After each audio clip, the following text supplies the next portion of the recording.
de Apocalipse, capítulo 3. Nesse restante deste ano nós estamos vendo verso por verso do livro de Apocalipse. E nessa manhã, com a graça de Deus, a gente vai terminar esse ciclo, que é o capítulo 2 e 3, que são as 7 cartas de Jesus para as 7 igrejas na Ásia Menor. E a última carta é para a igreja de Laodiceia. Vamos ler então Apocalipse 3, verso 14 ao 22. Depois da leitura eu irei dizer: essa é a palavra do Senhor, e todos que creem respondam com amém. Nós vamos orar mais uma vez. Todos acharam? Apocalipse 3, verso 14. Escreve ao anjo da igreja em Laodiceia: essas coisas diz o Amém, a testemunha fiel e verdadeira, o princípio da criação de Deus. Conheço tuas obras e sei que não és nem frio e nem quente. Antes fosses frio ou quente. Assim, porque tu és morno e não és quente nem frio, estou a ponto de vomitar-te da minha boca. Porque tu dizes: sou rico, tenho prosperado e nada me falta.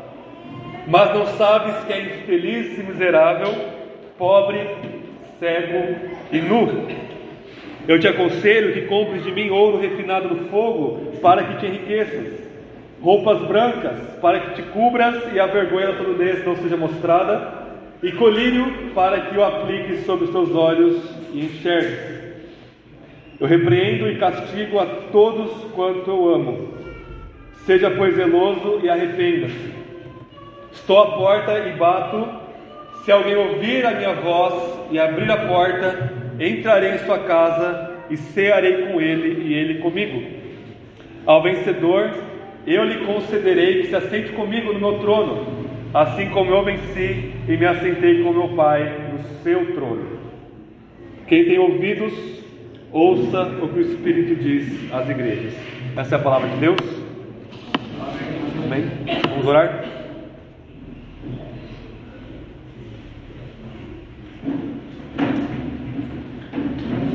Senhor, no momento que o Teu Espírito nos concedeu o dom da fé, nós miramos para o Cristo crucificado e vimos nele os nossos pecados, e de repente o nosso fardo caiu, nossa condenação passou, a Sua ira cessou, e encontramos-te como o nosso Pai de amor e de graça. Encontramos-te, nosso Senhor Jesus, Deus Filho, como nosso amado esposo, nosso noivo, e te encontramos, ó Deus Espírito, como o Deus que habita em nós. Senhor, fale conosco pela Sua palavra, que o Senhor nos console e nos corrija, que o Senhor nos tire da nossa mornidão, ó Deus espiritual, que o Senhor nos dê clareza para entendermos essas palavras que o Senhor falou a essa igreja em Laodiceia, e que reverbera para todas as igrejas, todas as eras, e para nós aqui nesta manhã. Que o Senhor seja glorificado, que a Sua palavra seja engrandecida, que nós venhamos ser quebrados, mas que o Senhor sempre nos reconstrua a imagem cada vez mais parecidos com o nosso Senhor Jesus. Em nome dele nós oramos, ó Pai. Amém. Irmãos, essa é a última igreja a qual Jesus se refere, a qual Jesus dirige uma carta. E, de certa forma, ela é a pior de todas as 7 igrejas. Fecha-se esse ciclo de Apocalipse com a igreja mais doente, com a igreja menos saudável, com a igreja mais problemática de todas, que era aquela igreja que estava na cidade chamada de Laodiceia. Se por um lado a gente começa com Éfeso, e Éfeso estava com alguns problemas lá, eles tinham um bom testemunho interno, eles mantinham a boa doutrina apostólica, mas por terem perdido o primeiro amor, eles não estavam testemunhando sobre o Evangelho de nosso Senhor Jesus como eles faziam antes. Nós temos então uma igreja pura internamente, mas externamente estavam esfriando. Nós temos depois outras igrejas como Pérgamo e Tiatira, que era o contrário, que estavam evangelizando meio mundo, mas que internamente aceitavam falsas doutrinas, que Jesus chama de doutrina de Balaão e doutrina de Jezabel, ou seja, uma prostituição espiritual. E nós temos duas boas igrejas, que é Esmirna e Filadélfia, que a gente viu semana passada. Filadélfia, duas boas igrejas, a qual Jesus só elogia, apesar de serem igrejas fracas, pequenas, pobres. Eles mantinham uma doutrina, uma pureza doutrinária e um bom testemunho sobre Jesus para este mundo caído.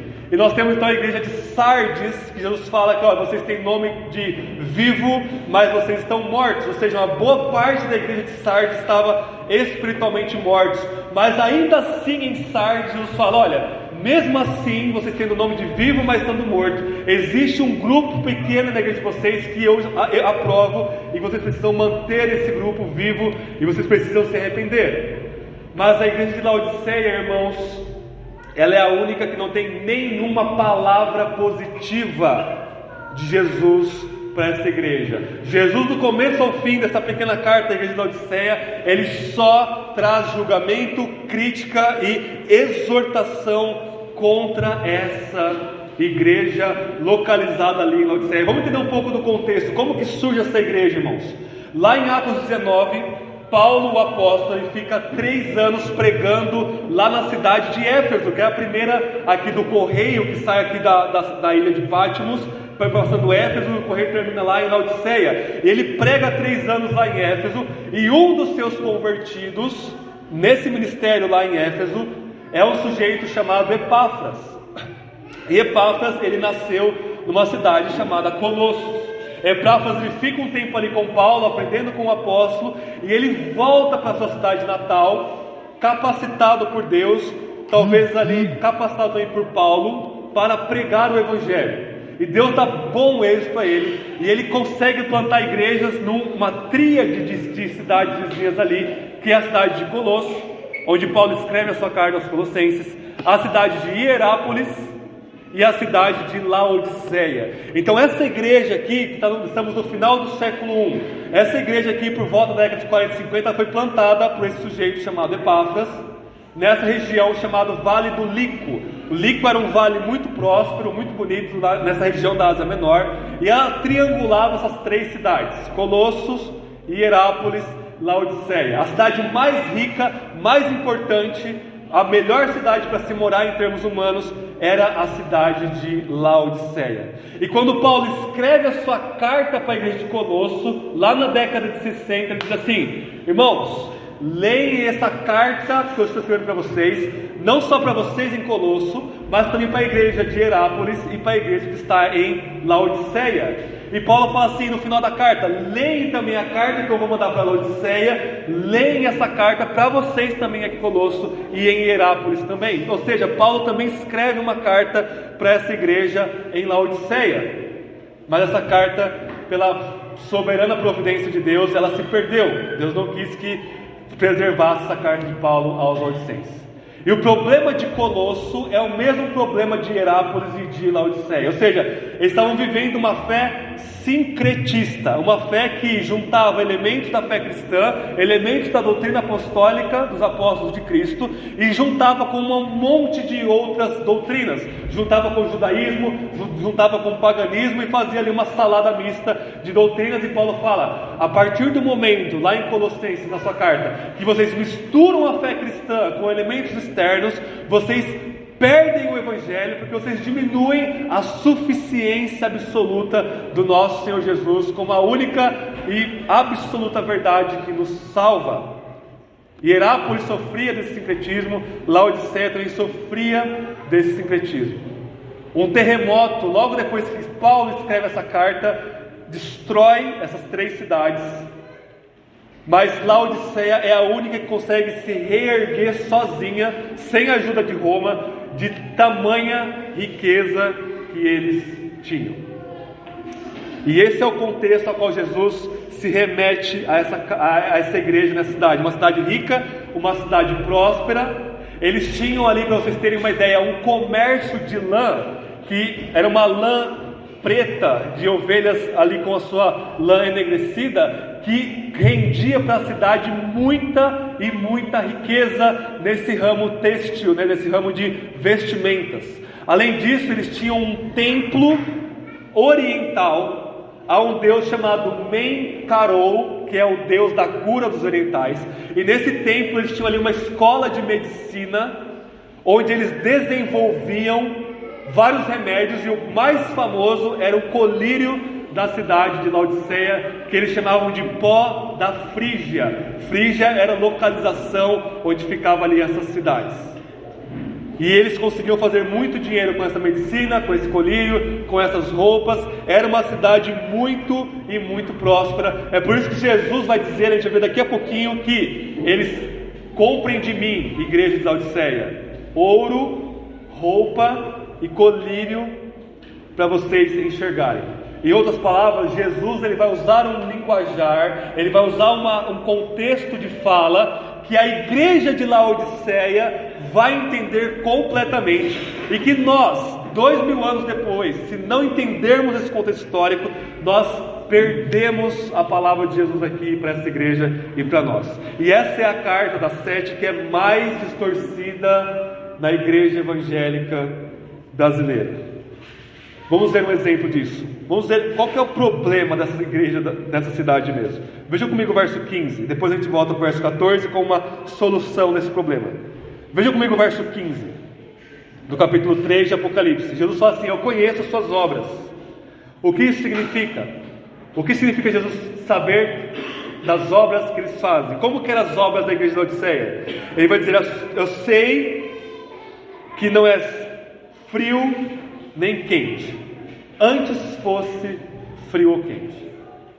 E vai dizer depois que eles são mornos, e por isso, por não serem frio nem quente, Jesus irá vomitá-los na sua boca. E quando nós interpretamos isso, a gente realmente abusa do texto. Porque como que a gente interpreta isso, brasileiros, que nós temos ou o catolicismo romano ou o pentecostalismo dominando o contexto religioso do nosso país? Jesus diria: você precisa ser ou uma pessoa muito fervorosa, carismática, avivada, ou é melhor você ser um crente conservador, ficar na sua quietinho. É melhor do que você ser morno. Não sabe o que quer, hora tá bom, hora tá ruim, hora tá avivado, hora tá frio. Você tá morno. É assim que as igrejas interpretam essa passagem. Ou seja, você é um crente morno, porque você não faz barulho na igreja, você não causa desordem e tal, terror na igreja. É melhor você ficar quietinho do que você ficar nessa inconstância. Não tem nada a ver com o que o texto está dizendo. Não tem nada a ver, porque basta você pensar por meio minuto nessa passagem, você vai perceber que Jesus, ele elogia o fato das pessoas serem frias. E se isso for uma analogia à nossa situação espiritual, nunca no Novo Testamento, na Bíblia toda, Jesus elogia alguém que está espiritualmente frio. O apóstolo Paulo sempre fala: irmãos, sejam fervorosos no Espírito. Ele fala em Romanos 12, ele fala: cresçam na graça e no conhecimento de Jesus, não sejam espiritualmente frios, em outras palavras. Ele fala lá em Tessalonicenses: não apagueis o Espírito. Então, se a obra do Espírito é análoga a uma chama em nós, purificando os nossos pecados, não sejam frios, não apaguem o Espírito. Se você está espiritualmente frio, Jesus nunca vai dizer: não, tudo bem, é melhor você ser frio do que você ser morno, do que você ser meia boca. Então, ou eu estou numa explosão de vivacidade e espiritualidade, ou é melhor eu estar num lamaçal de pecado, de frieza. É melhor do que eu ficar capengando. Isso é a própria voz do diabo para você ficar numa inconstância. E se você não estiver num fervo espiritual muito grande, você fica ali prostrado numa cama. É melhor do que se você ser um crente meia boca. Isso não existe na ética e na espiritualidade bíblica. E por que então que Jesus ele fala: olha, é melhor você ser frio do que você ser morno? Ele fala isso porque isso não tem nada a ver com o grau, analogamente falando, ilustrativamente falando, da nossa espiritualidade. Ele está falando algo, meus irmãos e irmãs, do contexto histórico e geográfico da cidade de Laodiceia. E nós temos acesso a essa informação. O que acontecia na cidade de Laodiceia era uma coisa muito estranha. Existiam dois rios que vinham do norte perpassando ali o Vale Líquido, que ficava essas 3 cidades, Colosso, Hierápolis e Laodiceia. Um rio chamava Apso e o outro chamava Capso, eles tinham um nome parecido porque eram rios gêmeos ali. E quando esse rio passava por Hierápolis, você tinha águas quentes, águas termais que chamam, né? Águas quentes. Quando esse outro rio, o Capso, passava lá em Colosso, a água era gelada. Como que eles usavam essas águas? Eles usavam a água quente e a água gelada, e era um ponto turístico na época, no século I, como medicina. Ok? Então, no mundo antigo, com uma medicina muito restrita, muito limitada, muito aquém do que é hoje, por exemplo, medicina, eles ali, ao se banhar em um rio de água quente, ao entrar em águas termas, isso até hoje, eles tinham ali propriedades medicinais. Você ficava mais saudável ou menos doente, dependendo ali da sua doença. Eu não entendo nada dessa área de medicina, mas é isso que acontecia ali. Essa é a propaganda de Hierápolis. Venham aqui, águas de Lindóia, será, né? Águas quentes aqui para vocês. E Colosso, que ficava um pouco mais ao sul, essa água passava lá, ela ficava fria, ou seja, ela era potável, ela trazia saúde também ao ser ingerida. E a água fria também, nós sabemos que ela é muito boa para o nosso corpo. Só que quando essas duas águas, esses dois rios, iam chegando perto da Laodiceia, elas se encontravam e ela ficava morna. A água do rio que perpassava a Laodiceia era morna. Em outras palavras, era inútil, era imprestável. Não servia para te curar, ela não ficava quente o suficiente para ter propriedades medicinais. E você não conseguia beber aquela água morna, era uma coisa horrível. E até hoje, quando a gente vai pensar em comida, ou você toma um café quente, ou você toma um café gelado. Você não vai tomar um café morno, ou um chá. Tomar um chá quente, ou um chá gelado. Mas eu não vou tomar um chá morno, né? Ou esquento de novo, ou espero esfriar. É a mesma coisa, a humanidade só muda de endereço. Quando essas águas entravam em Laodiceia, elas ficavam mornas. Então eles precisavam importar água de Hierápolis e de Laodiceia. Essa era uma pedra no sapato dessa rica cidade, que tinha boas lãs, que tinha uma boa escola de medicina, que tinha bons colírios, mas que não tinha uma boa água. E Jesus olha para esse contexto, que eles saberiam muito bem disso, e diz: vocês estão sendo igualzinho à água da cidade de vocês. Ou seja, o contexto da cidade de vocês, geográfico, físico, é análogo ao contexto espiritual de vocês. O que significa ser morno, então?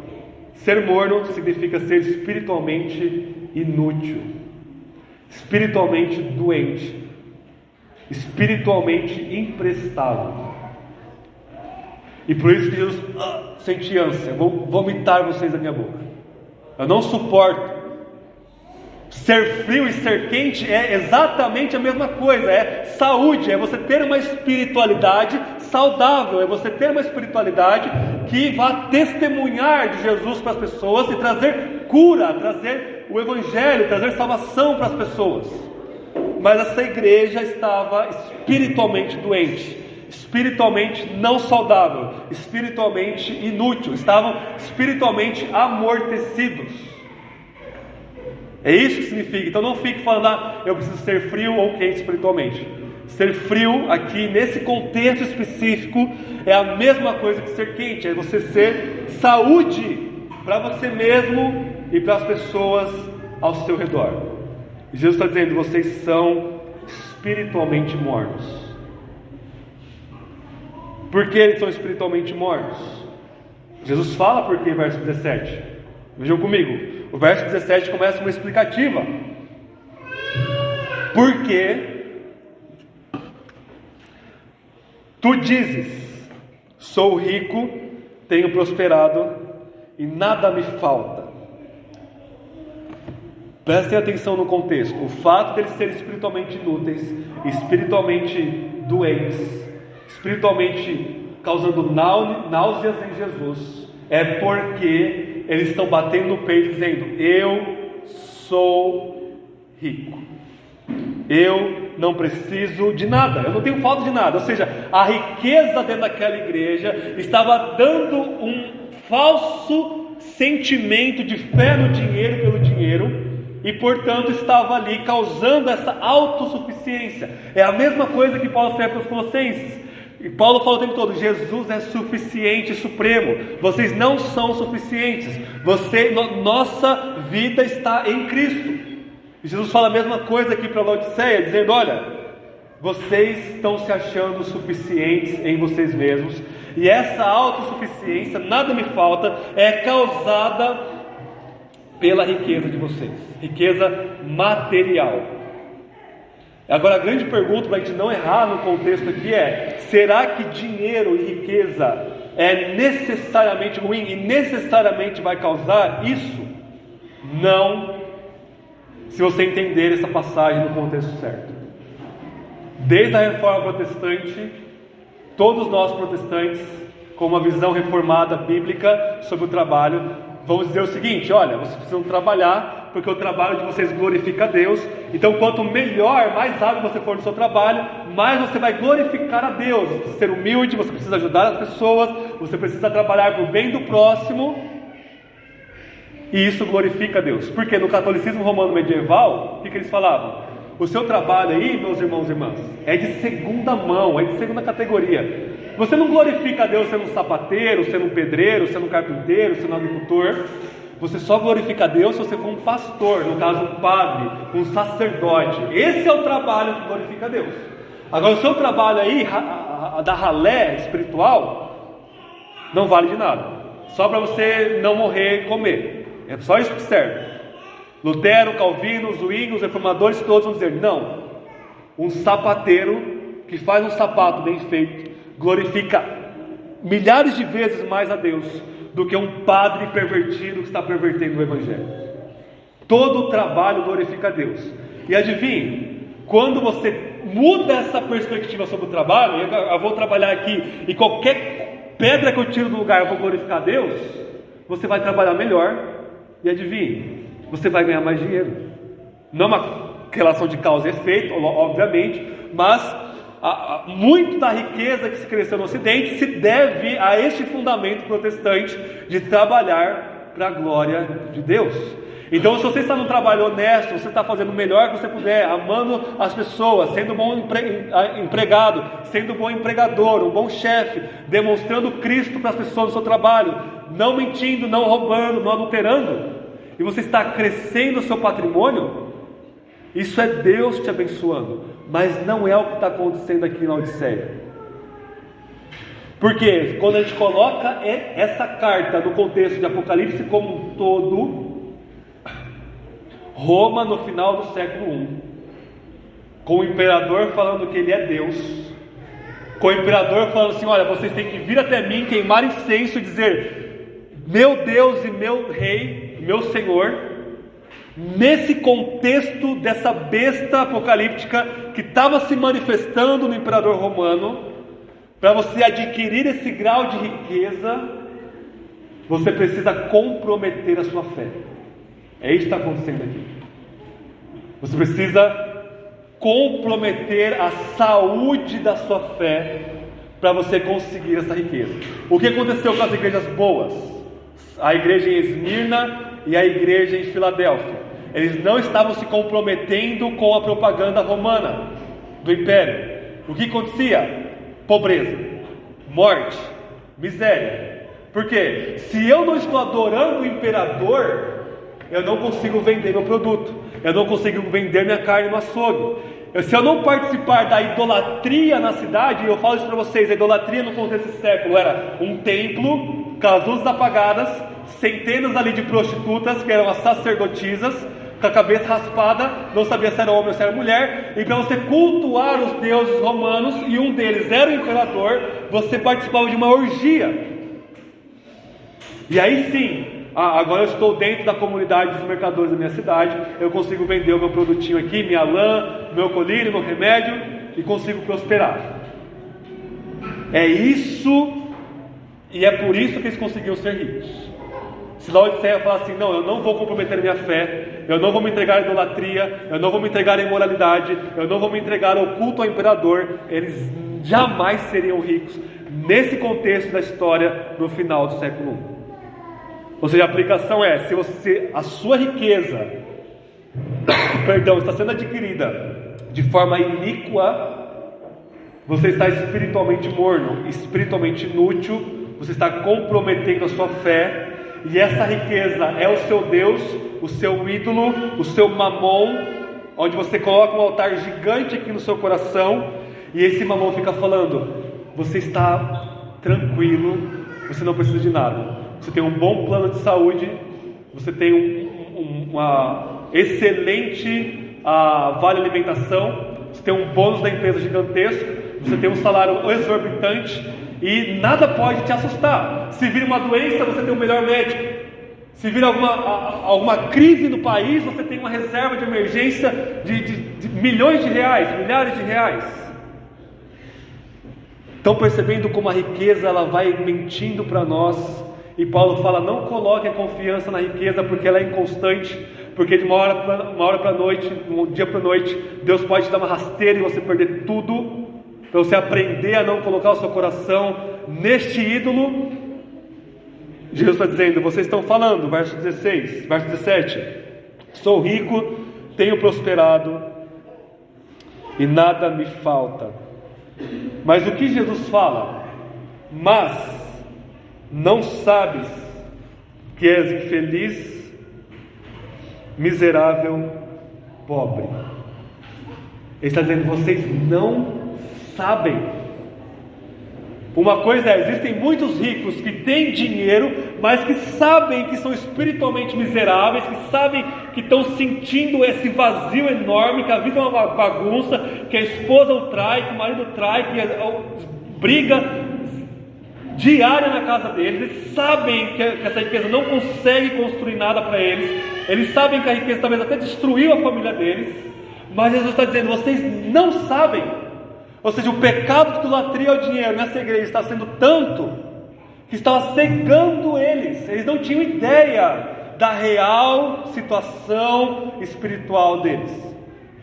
Vocês não sabem, vocês estão loucos, cegos, ignorantes, que vocês são infelizes, o dinheiro não traz felicidade, miseráveis, o dinheiro não traz a verdadeira riqueza, e pobres, espiritualmente pobres, e além disso, cegos. Vocês acham que vocês têm bons colírios, mas vocês são espiritualmente cegos. Vocês acham que vocês têm boas roupas, e aí a aquisição de bens é uma demonstração da idolatria. Ela pode ser uma demonstração da idolatria. É claro que não é pecado você se vestir bem, mas a partir do momento que você começa a esbanjar isso com o coração, dizer: não, eu vou mostrar o poder aquisitivo que eu tenho, eu vou comprar o melhor carro só por comprar, para me mostrar, a melhor roupa só para me mostrar. Você está nu diante de Deus e cego. Essa é a situação catastrófica e trágica da igreja em Laodiceia. E essa pode ser a situação da maioria das igrejas no Ocidente, que desfrutam de uma relativa prosperidade, e pode ser a situação minha e sua nesta manhã, se nós estamos espiritualmente cegos, pobres e nus, que é a mesma coisa que dizer espiritualmente mortos. Qual que é a solução para isso? A gente volta lá para o verso 14. O modo como Jesus se apresenta para cada uma das 7 igrejas, a gente está vendo isso nessas 7 mensagens, é o remédio absoluto e único para a situação alarmante de cada igreja. Como Jesus se apresenta no verso 14? Vamos ver.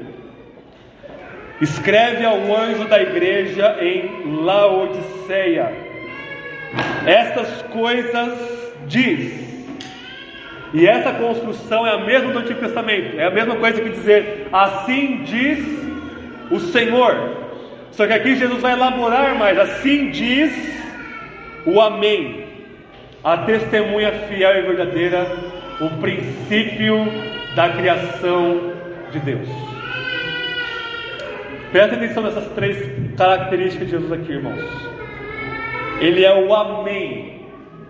Amém é uma palavra hebraica que a gente entende como assim seja, mas não assim seja apenas no sentido de assim seja, tudo bem, não tem problema. Não, Amém significa verdade absoluta. Quando Jesus nos Evangelhos falava, sempre que ele ia falar, ele falava assim: em verdade vos digo. O texto original diz: amém, amém, eu vos digo. Ou seja, amém é uma palavra hebraica que significa verdade absoluta. Então quando você fala amém para alguma coisa, você está dizendo: isso é verdade incontestável. Quando eu leio a palavra de Deus e vocês respondem amém, quer dizer que vocês estão crendo e concordando que o que está sendo lido e exposto é a verdade de Deus para nós. E Deus está dizendo: eu sou o amém, eu sou a verdade absoluta. E o amém, ele é sinônimo do próximo atributo dele: eu sou a testemunha fiel e verdadeira. Ou seja, se ele em si mesmo, em sua pessoa, é a verdade, é o amém, isso quer dizer que o que ele fala, o que ele testemunha, é verdade e fidelidade absoluta de Deus para nós. E ele vai dizer: eu sou o princípio da criação de Deus. Eu, testemunho de Jeová, que não sabe ler uma palavra da Bíblia de forma direita ou correta, vai dizer que princípio da criação de Deus significa primeira criatura criada. Não tem como ser mais cego e analfabeto do que isso, porque o texto diz o contrário. O texto aqui é uma alusão a Gênesis 1. No princípio, Deus criou os céus e a terra. O que é o princípio da criação de Deus? Como que Deus cria lá em Gênesis 1:3? Haja luz, para a sua palavra. Então o que principia a criação de Deus é a sua própria palavra. Então quando Jesus diz: eu sou o princípio, eu sou o arquê no grego, eu sou o originador da criação de Deus, é sinônimo de dizer: eu sou a palavra de Deus que criou todas as coisas, e portanto eu sou divino. Ou seja, quando Jesus coloca esses três atributos que são uma coisa só, ele está dizendo: eu sou o amém, a verdade absoluta, eu falo essa verdade absoluta, eu sou a testemunha fiel e verdadeira. Por quê? Porque eu criei o universo, eu sou o princípio, eu sou o fundamento, a origem da criação de Deus. Não há nada mais absoluto do que o nosso Senhor Jesus. Quando ele fala isso, ele se apresenta dessa maneira. O primeiro efeito nos Laodicenses é: o que Jesus fala é a palavra final. Então Laodiceia estava falando: eu sou rico. Mas o sujeito que está falando no verso 4, que é Jesus, dizendo: não, eu sou o amém. O que eu falo sobre você é a verdade absoluta, não o que você fala sobre mim. Em outras palavras, irmãos e irmãs, nenhum de nós somos o amém. Nenhum de nós somos o princípio da criação de Deus. Nós somos as criaturas criadas, relativas ao absoluto que é Jesus Cristo nosso Senhor. Ele é quem nos julga, Ele é que fala o real ser que você é. Ou seja, se você acha que está tudo bem com você, Jesus diz: não, você está vivendo em pecado, é a palavra dele que é a final. Se você acha que está tudo ruim com você, mas ele diz: não, eu estou abençoando você em meio ao sofrimento, tribulação, morte, luto, o que quer que seja, essa palavra de Jesus que é final. Ou seja, nada na criação de Deus é a palavra final de Deus para nós, é o amém. Nem nossas circunstâncias, nem nossos sofrimentos, nem os nossos pecados, nem a nossa idolatria momentânea como aqui em Laodiceia. Você pode falar a mentira que for para você mesmo, você pode inventar a historinha que for para as pessoas ao seu redor, nada escapa dos olhos de Cristo. Ele é o amém. Mas não somente isso, irmãos e irmãs, não é apenas essa alusão à criação de Deus, mas se Ele é a verdade absoluta e Ele é a palavra de Deus que criou todas as coisas, isso na Bíblia significa o quê? Que Ele não somente criou a antiga criação em Gênesis, mas Ele é em si mesmo a nova criação de Deus. Ele pode falar, você pode colocar um nova entre parênteses aqui. Eu sou o princípio da nova criação de Deus. Jesus em si mesmo, ao morrer e ressuscitar dos mortos, Ele levanta como o primeiro da nova criação. Da onde que a gente tira isso? Só existe um lugar na Bíblia, além desse, que amém é um atributo de Deus. E a gente leu isso no culto e vocês não perceberam por causa da tradução. Abram comigo rapidamente, deixem marcado em Apocalipse. Abram comigo em Isaías capítulo 65, que é exatamente a mesma passagem que a gente leu para começar o culto.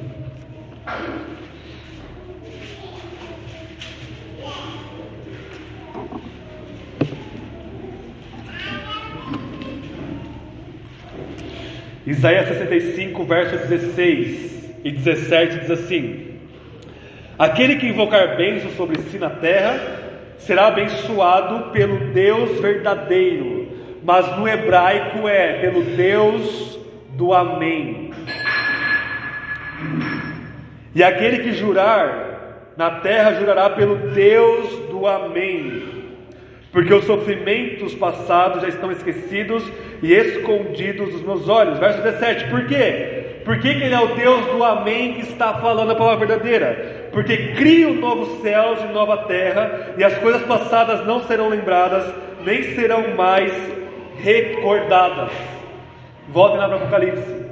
Quando Jesus e João referem-se a Isaías 65, Jesus dizendo, eu sou o amém, como Deus, um atributo divino, relembrando Isaías 65, e ele diz, eu sou o princípio da criação de Deus. Isso traz à memória bíblica, à mentalidade bíblica, a nova criação. Em outras palavras, Jesus está dizendo, olha, para curar a mornidão espiritual de vocês, a inutilidade espiritual de vocês, vocês precisam do poder da nova criação. E esse poder sou eu mesmo, eu sou a nova criação, e é em mim que vocês vão ter cura e saúde espiritual para tratar essa idolatria materialista e idólatra de vocês. Como isso se reverbera na carta? Vamos ver. Verso 18 de Apocalipse 3 diz assim: eu te aconselho que compres de mim ouro refinado no fogo para que te enriqueças, roupas brancas para que te cubras e a vergonha da sua nudez não seja mostrada, e colírio para que o apliques sobre seus olhos e enxergues. Essas três metáforas na Bíblia, elas significam uma coisa só: santidade. Ouro, comprar ouro de Cristo, é ter mais santidade, mais pureza em sua vida. Se vestir da roupa que Cristo te dá, é você ter a santidade e justiça de Cristo sobre você. E o colírio que Ele te dá é você ter visão espiritual para ver a realidade como ela realmente é, e não ficar espiritualmente cego. E como que a gente compra? Isaías 55, sem dinheiro. Não há dinheiro que compre isso de Cristo. Sem obras, sem esforço, sem performance, sem tentar esquentar a água morna com a sua religiosidade. Você compra isso pela fé, sem dinheiro, de graça. Quando você crê que Ele te dá isso de graça, e que é nele que você tem isso, e você corre para Ele pela fé, é assim que você adquire essa espiritualidade saudável, essa santidade real, de vestimenta que te cobre com a justiça de Cristo e olhos para ver. Verso 19 de Apocalipse 3: eu repreendo e castigo a todos quanto amo, seja pois zeloso e arrependa-se. Irmãos, prestem bem atenção, isso ressoa vários textos bíblicos, especialmente Provérbios, onde o pai que ama o filho disciplina o filho com a vara da disciplina, com amor. E a Bíblia toda vai dizer: se o papai e a mamãe não disciplina o filho com a vara, é porque ele não ama o filho. Se você deixa seu filho viver do jeito que ele quer, e você acha que isso é amor, você está dizendo, eu sou o amém na educação do meu filho, mas a Bíblia toda fala, repreenda e castiga o seu filho com a vara da disciplina, com amor, com paciência, sem ira, obviamente, mas com a vara da disciplina. Jesus está dizendo, eu estou disciplinando vocês, as minhas palavras são duras, mas eu estou disciplinando vocês, por quê? Porque eu vos amo. Irmãos, Jesus amava a igreja em Laodiceia, ou seja, uma igreja espiritualmente doente, espiritualmente inútil, mas que foi plantada por um homem de Deus chamado Epáfras, que lutou por essa igreja, recebeu uma carta do apóstolo Paulo, mas que nesse momento da história estava vivendo essa idolatria materialista. Jesus está dizendo, eu amo vocês, e é por isso que eu estou repreendendo. Mas irmãos, não se enganem, das 5 igrejas que Deus repreende, Ele diz, olha, eu estou repreendendo vocês porque eu amo, mas se vocês não se arrependerem, vocês vão deixar de ser igreja, e eu vou destruir vocês. Jesus dá um tempo para as igrejas não se arrependerem. Jesus não é relativista, não, tudo bem, qualquer igreja vale a pena, tanto que tenha meu nome lá na frente, ou o pastor fale meu nome em algum momento no culto. Jesus, independente do contexto, eu amo aquele povo lá, não tem problema se eles são espiritualmente idólatras, se eles são materialistas, se eles são inúteis, se eles são corruptos internamente, se eles acreditam em heresias, ou se eles não evangelizam, não tem problema, eu amo incondicionalmente. É um Jesus do arco-íris colorido, é um Jesus também igualmente inútil. Jesus ama igrejas que estão momentaneamente doentes, mas Ele está dizendo, eu estou castigando vocês agora. O que Jesus fala para a igreja de Éfeso? Se vocês não se arrependerem, eu vou tirar a luz de vocês, vocês vão deixar de ser igreja. O que Jesus diz para uma outra igreja? Se vocês não se arrependerem, eu vou vir como um ladrão e vou acabar com vocês. O que Deus diz para a igreja de Laodiceia? Eu vos amo, mas se vocês não se arrependerem, eu vou vomitar vocês da minha boca. Vomitar. Vocês têm noção do que é o Filho de Deus dizer isso? De que você é uma coisa tão repugnante. Essa semana lá em casa todo mundo foi acometido por virose, e uma das coisas que eu mais detesto na vida é vomitar. Às vezes eu forço para não vomitar. Realmente tenho um problema com tudo que envolve pescoço. A minha esposa sabe disso, uma fobia meio louca sobre isso. E é horrível vomitar. Quem gosta de vomitar está mentalmente doente, que a gente chama. Jesus está dizendo, eu repugno vocês, se vocês não se arrependerem. Aqueles que são espiritualmente inúteis, que não estão proclamando a verdade, que não estão me imitando. Eu sou testemunha fiel e vocês precisam me imitar e ser testemunha fiel. Eu tenho nojo de vocês. O Jesus pós-moderno nunca tem nojo de nada, mas o Jesus verdadeiro, que diz eu sou o amém, ele diz, eu tenho nojo de vocês espiritualmente mortos. Eu amo vocês, mas se vocês não se arrependerem, eu vou vir contra vocês. Verso 20 de Apocalipse 3 é um dos versículos distorcidos também nessa passagem. Estou à porta e bato. Se alguém ouvir a minha voz e abrir a porta, entrarei em sua casa, cearei com ele e ele comigo. Esse versículo, irmãos, é uma alusão direta a Cantares capítulo 5 versículo 2. Não precisam abrir lá. Como que ele é usado majoritariamente hoje em dia? No sentido evangelístico. Jesus, pobre coitadinho, está na porta do coraçãozinho do pecador, tão amadinho que ele é, batendo, ô fulaninho, pelo amor de Deus, me aceita aí no seu coração. Aí tem todo aquele apelo, aí chama os músicos e fazem aquele apelo, e bate na porta do coração do pecador, para o pecador aceitar Jesus como a cereja do bolo na vida dele. Isso é blasfêmia, no mínimo. Não é usado no contexto evangelístico. Jesus está dizendo isso para uma igreja, num contexto de disciplina. E por que amamos lá Cantares? Lá em Cantares, a esposa de Salomão, ela entra no seu quarto, ela se veste, ela está toda suficiente para ir dormir, e o seu marido bate na porta de noite, dizendo: amada minha perfeição, abra a porta para eu ter comunhão contigo. E ela diz: eu não quero, eu já estou vestida para dormir, eu vou sujar os meus pés, e abrindo até a porta. Ou seja, ela está espiritualmente dormindo. E aí o marido dela, Salomão, vai embora, e ela num susto acorda e diz: não, eu vou abrir a porta para o meu amado, e o seu amado já não estava mais lá. Jesus está dizendo isso para a sua igreja, para a sua noiva, que Salomão está dizendo ali de forma análoga. Não é num contexto evangelístico, é num contexto de disciplina da igreja. Não é um pecador. Quando Jesus vai bater na porta de um pecador, ele destrói essa porta, entra lá dentro, tira o coração de pedra, coloca o coração de carne e se entroniza lá, sem o pecador querer, porque ele não queria querer.